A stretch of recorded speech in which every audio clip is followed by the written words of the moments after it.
As Kelly said, I'm going to be talking about the Explainable Fuzzy Challenge competition, which is a competition for students. This is the third year that we will be doing this. It's being run with affiliation with NAFIPS, the North American Fuzzy Information Processing Society. University of Cincinnati has been contributing in support with respect to efforts and other material support. Thales, the company that I work for, is one of the sponsors of the competition, along with now Complex Engineering Systems that is also sponsoring this year.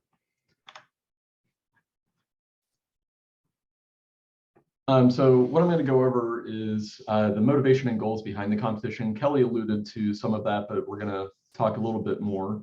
Then go over the competition itself, including a thorough description of what it is. We'll talk a little bit about the results from the first year, and more specifically this past year, where things were more fleshed out. And then we'll talk about this year's competition, the changes that we've made, and a bunch of information for people who might be interested in either competing, sponsoring, or getting involved as a volunteer to help out, all of those things. So what is XFC? This is a competition using fuzzy logic and machine learning methods to play video games. Last year was the second annual competition. The first was in spring of 21. It was just the one semester, whereas last year was the full academic year.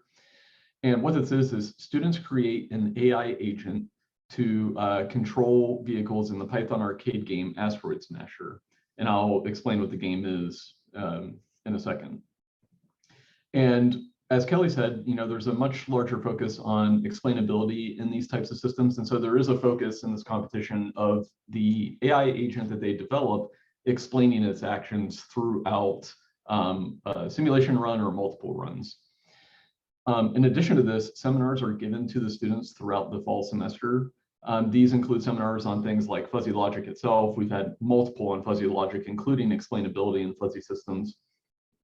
We also give them seminars on gradient-free optimization with a focus on reinforcement learning. And these include things like genetic algorithms or other evolutionary strategies, particle swarm, those sorts of things. We've also given them one on gradient-based optimization. We would like to expand this into more gradient-based reinforcement learning methods if there are experts in the audience that would like to contribute in that way. We are not doing that right now, and there's no limitation on the learning systems themselves in this competition. There are limitations on other algorithms they can implement, however. The challenge culminates in a competition where each agent is evaluated live in the game. They're evaluated over a large number of different scenarios, and there are a number of scenarios that we actually show during a live stream. So it's this interactive thing where we stream some of the live results and show the performance. We talk with the teams, and you can see these on our YouTube channel, which I'll provide the links for and show you in a bit. The explainability of the agents is currently being judged by a panel of human judges, and they're evaluated over scenarios designed to elicit particular behaviors. And so these are situations where you really care about what the agent is doing and why. And the human judges assign scores in a bunch of different ways, or they use a bunch of different metrics to evaluate the explainability of the agent. There are monetary prizes for the winning teams. There are awards for performance, most innovative, etc. The past 2 years, the total prize pool was $3,000 USD. That is increasing slightly, it appears, but that it's going to be around that amount. So some of the goals behind the competition, in the shortish term, we want to foster student development of their skills relating to many different things, but specifically things like Python and object-oriented programming and software development. That's one thing that even a lot of students that get exposure to machine learning or AI systems don't get is software development skills, which is really a massive enabler for being able to do these things more efficiently. Additionally, repository management, machine learning, including reinforcement learning, gradient-free optimization, application of fuzzy systems, explainability. One of the big things is project management and teamwork. I was involved with a number of very intense competitions as a student, and those were probably some of the most valuable experiences I had with respect to developing both hard and soft skills outside of the curriculum. So we really want to push that a little bit more. And presenting to audiences is always good. Longer term goals, well, disseminate these skills into the workforce and research areas. We want to, increase those skills and improve XAI and fuzzy adoption and understanding. A lot of people don't even know what fuzzy logic is. Dr. Jerry Mendel gave a great talk at an IEEE conference last year on why fuzzy is not as well known as a lot of other machine learning and AI methods. And so we really want to push more adoption and familiarity with fuzzy. So I will say a few brief words about Thales, the company I work for. We have a number of AI efforts worldwide, including 30 years of experience in AI. We do have a huge focus on transparent, understandable, and ethical AI within the entire company. Our office in particular here in Cincinnati, Ohio, in the US, we have a focus on our genetic fuzzy tree methodology, which I put a link in the chat for. It goes to a page on our toolkit that we offer. And we are a leader within Thales for explainable and verifiable AI, especially for mission and safety critical systems. And so some of the examples of things we developed, on the right, we have this graphic from an article on Alpha, which was a genetic fuzzy tree based AI for beyond visual range air-to-air combat. Some of the other applications and use cases we've done, we do biomedical things. This is from a lithium effectiveness study. And also we disseminate our tools throughout Thales, and other offices have developed solutions, including this bidirectional translator for pilots, where it takes pilot intentions, translates that into routing metrics, and then vice versa. So you can say, I would like to select a route that is, half safe, but half fuel efficient, and things like that. And we've seen a lot of success within our company doing this. We have been a sponsor of XFC since its inception, including the monetary prizes. And we will continue to do this. So the organizers of the competition include Dr. Javier Viana. He's a postdoc researcher at MIT. He just defended his dissertation at UC. Lynn Pickering, who's also a PhD student at UC, myself, I'm a senior AI researcher and verification lead here at Thales, and also Sam King, who just joined the XFC group to help out with general development of our competition. Okay. Sorry about that errant slide. So to get more into the game itself, Asteroid Smasher is the game that they have to develop the agents for, and it is this Python arcade game. You can go see it here. It's an open source game. You can even modify it, which we did. We modified this to be able to do multiple agents, be able to be run constructively, that sort of thing. Pre-DOF simulation, so the vehicles can only rotate, move forward and backwards. They can also fire projectiles in order to hit asteroids. The asteroids then break up into smaller pieces, and then eventually they disappear once they are hit when they're the minimum size. Any piece of the asteroid contacting the vehicle takes a life. Each vehicle has 3 lives. And the overall goal is to destroy all the asteroids, or as many as you can, before either losing your life or hitting the time limit. This is an example of the timeline, the general timeline for fall semester. This is from last year, but this year we'll be following a similar schedule.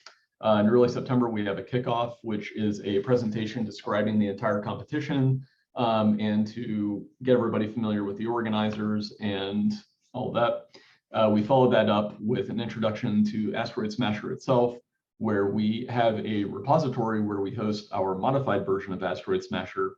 We get everybody to install it and play with it. You can still play it as a human. You can use the keyboard and play the game manually. But then we also then get into how to use Asteroid Smasher along with machine learning methods. We then do seminars, including a seminar on fuzzy inference systems in general. So this goes through all of fuzzy logic and then how to use fuzzy logic for inference and what that means in the context of explainable AI. We then get a seminar. Well, last year we had a seminar on explainability and fuzzy systems from Jerry Mendel. That may be repeated, we're not sure yet, but regardless, we will have a seminar on explainability. We also do a seminar on genetic algorithms and other gradient-free methods. Dr. Barnabas Bede gave a talk last year on gradient descent for fuzzy systems. We'll likely ask him to repeat this, and maybe we'll add another seminar on reinforcement learning using gradients. One thing we did last year was we had a scheduled help session, and this was just general help for students, student teams that were struggling with various aspects of the competition. Typically, it comes down to very technical things in coding or repository management, things like that. But we hold these throughout the year. They're not always scheduled, but we do have a Slack that all of the student competitors join, and they can request help sessions from us throughout the year, and then we schedule them as needed. We then went through a more thorough introduction to the competition, including the format of the competition day, etc. For spring semester, what we did was we had another kickoff and help session immediately after getting back from winter break. We then made the teams qualify for the final competition. And really what this was just ensuring smooth integration of their code so that we could run everybody's code correctly and it at least could do simple scenarios. That's all that qualifying entailed. It was really just to make the final integration more smooth and a final check on progress. And then they submitted their final agents to us the week leading up to the competition. This year, the competition, what we did was the students all gave presentations on what they did. They got, I believe it was 10 minutes this year because we only had a handful of teams, but that'll be dependent on the number of teams. And then we evaluated each of their agents over a bunch of scenarios on a live stream while interacting with them, talking about what they did. It's really a lot of fun, especially getting to see all the agents finally playing the game. Another thing that we do is we have milestones that we give them in order to sort of check their progress throughout the year. This year they're optional. We'll probably keep them optional, just highly recommended because they really provide you with a good yardstick for where you're at. And so some of these involved Asteroid Smasher, just getting it up and running. That's what the Hello World one was.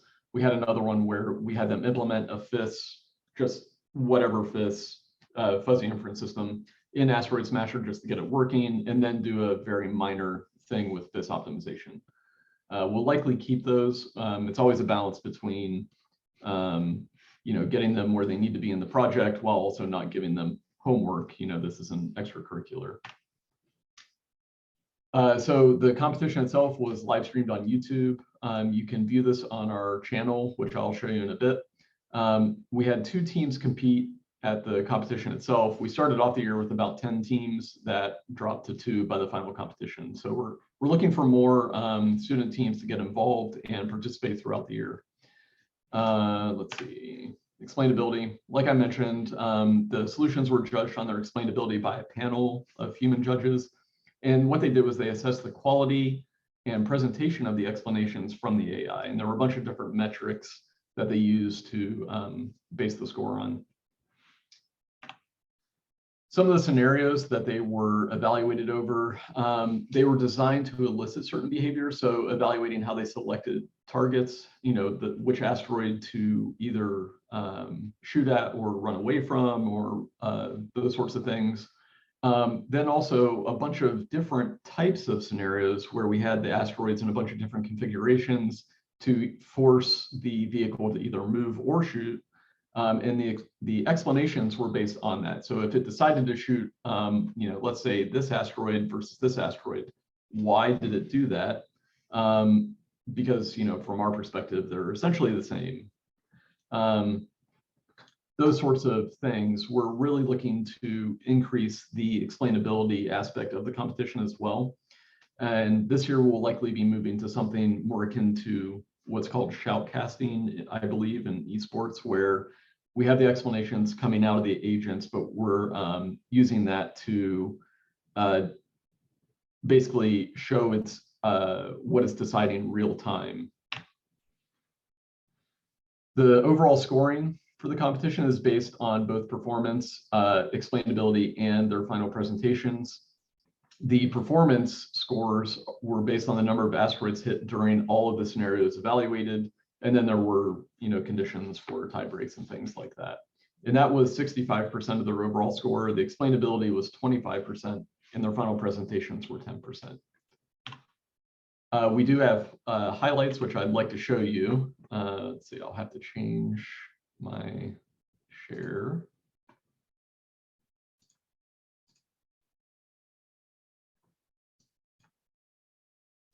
Okay. Oh, I may need to share my sound. Okay. So this is a short video of some of the highlights from this past year. So these are the actual agents created by the students and the scenarios being evaluated during the competition live stream.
Okay, I would like to thank Zach Phillips, who created that. I have video. A second speaker thing up that I am closing from the WebEx, so I don't hear you guys, but I may be asking you guys some questions throughout, and I'll hold the mic near the speaker.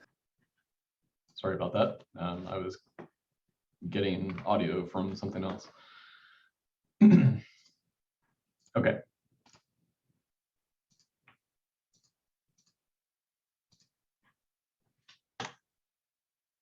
So yeah, I'd like to thank Zach Phillips, who's also here at Thales, for creating that highlight video. The results from the competition this year, first place went to Team Hot Fuzzy, which had 2 students from DigiPen, and then second place went to Team SAU, which was 4 students from a university in India. And then we also gave prizes for the most explainable solution, most innovative, and most computationally efficient. Those criteria and prizes will probably be similar this year. They may not be exactly the same, but we'll talk about that during the kickoff. You can see the results from the competition on our website. here. This is XFuzzyComp at Python Anywhere. This has a bunch of stats and data on the performance of the team's agents throughout those scenarios, some of which we saw in the highlights. We also have a YouTube channel here that has a bunch of videos, including recordings of the seminars, the competition itself, help sessions, a lot of these things. So you can go there and see those. I'll have the links at the end, and I'll actually show you what they all look like, including our main website. So the roadmap for XFC overall, the first 2 years, the first year was a single semester. It was a very simple Asteroid Smasher game. It was just a single agent just trying to clear out all the asteroids. This year we had 2 full semesters, and we changed it to be multi-agent, as you saw in that video. And it was not adversarial, however, they were both teammates and they were both trying to clear all the asteroids. This year we are moving to adversarial. And what that means is there will be another agent in the simulation that is not a teammate. Its interests are not aligned with your agent. So it's either trying to get a better score than you, or actually do things that will hamper you or potentially get rid of your agent. We are also getting more NAFIP's involvement with the competition. We are improving the explainability portion as well, and working to improve the organization of the competition itself. Some of the things planned for next year: ongoing improvements both to explainability and the seminars. We're also looking to modify the game even more, which might include things like power-ups, game modes, etc. We are looking for advice and input from anybody that would like to give any. So feel free to contact us. For future XFCs beyond that, we are considering different games to be the focus of the competition. These might be things like strategy games or RPGs, things that use more clear-cut decision-making to focus on explainability, but that's still an open question. We haven't decided anything there. But XFC 2023, so this year, it'll begin in early September. It won't be late August. It will be early September 2022. It is open to any university level student.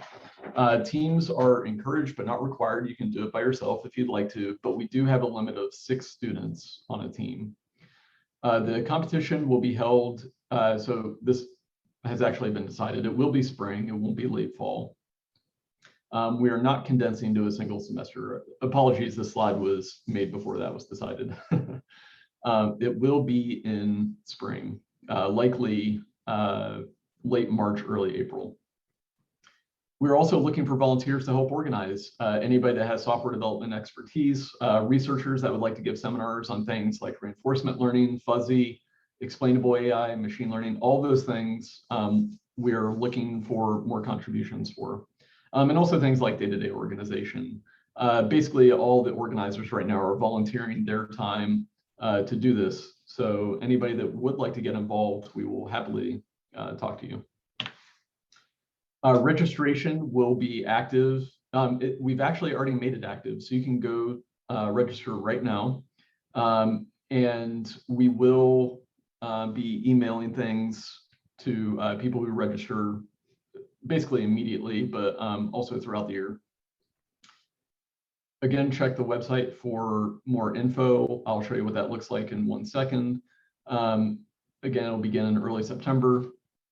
Announcements will be put on the website periodically. We also send out emails, and we have a Slack. That is, most of the communication happens through Slack. So all the student competitors join the Slack. We put updates in there along with general help and other things. There is no registration fee. We just want your intent to compete. That's it. And the registration has that. The schedule, one thing I would like to highlight is that the schedule lines up with the semester-based academic year, begins early September, ends early mid-April. So this aligns nicely for use as something like a capstone project, senior design, or just a full year project if you have a course that you would like to make this a part of, or make that option available. That's one reason why we want to keep the schedule similar to how it is. For future XFCs, there will be a larger focus on explainability. We may look into doing things as using the developed AI as an advisor for a human player. The metrics for the explainability have previously included things like user satisfaction, sufficiency of detail, understandability, things like that. But we may expand that to be other things. And really what this all boils down to, like what Kelly was talking about, is trust in the system. You know, do you trust your system to clear out this asteroid field? Don't know.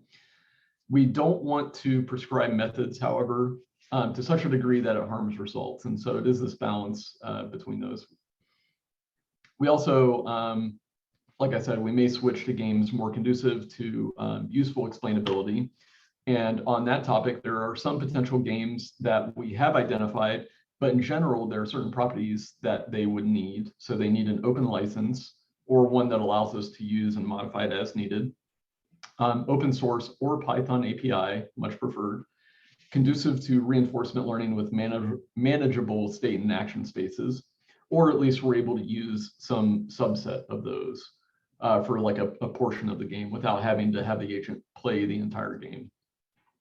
And also lightweight enough to run on student accessible hardware for reinforcement learning. That's one of the big things. We're not going to have some super high fidelity simulation environment that takes hours to run a single simulation run through. That's not gonna work very well. But two of the ones that we have identified that might be on the docket for future competitions are StarCraft 2.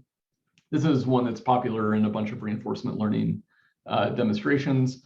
We're also looking at FreeCiv, which is an open version of Sid Meier's Civilization games. This one is very complex. The state and action spaces are absolutely huge. However, we could have AIs that could play a portion of these, and the explainability aspect of these would be easier to demonstrate than on something like Asteroid Smasher. But we're open to suggestions.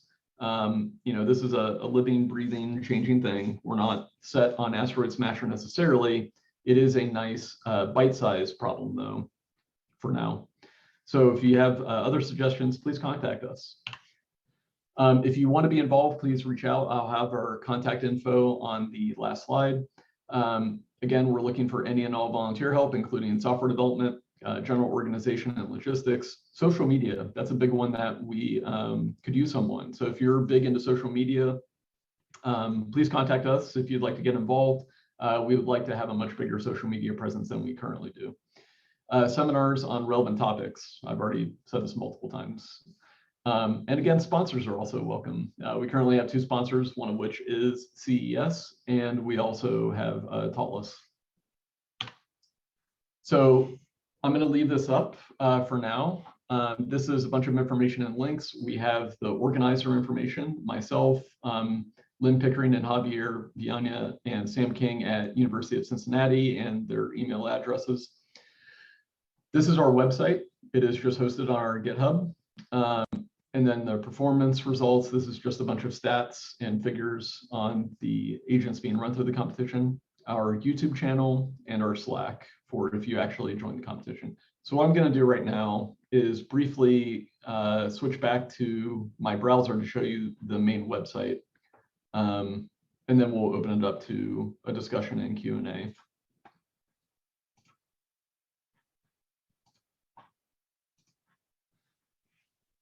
So this is what our website looks like. If you go to the site, it'll take you to this homepage. There's a big button up here for registration. And if you click on this, it will take you to another site to fill out the registration form where you can have your team name, you list all of your team members, and we are asking that you have an academic advisor. So we'll need the advisor's name and email, and that's it.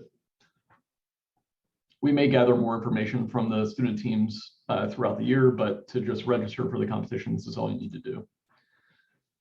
And we have a bunch of useful things in here. We have rules, frequently asked questions. We have the schedule for the 2023 season. We have a bunch of things like the results, contact info. Basically everything you'll need is on the website, and we'll be updating this even more. This is a brand new website. We're adding more to it right now. We'll also put notifications on here. So periodically check this and we may have new information. But generally the information on here is accurate and the changes will be minimal from now until the start of the competition. Real quick, I'll show you what the results website looks like. This is the this site where we host all of the stats and figures from the competition. And so you can see a bunch of stats on the total evaluation of their agents throughout all scenarios. This is what the summary is. You can also, though, look at individual scenarios, all of them that they were evaluated over, and you can see the stats and different metrics for each of those. So let's check something like this. Well, if it'll load. Of course, nothing works when you're trying to show it. But yeah, it'll load a bunch of different things, like the asteroids that they destroyed over time, the number of active asteroids in the simulation over time, and all these things. So you can check out some of the results from previous years, and also our channel on YouTube.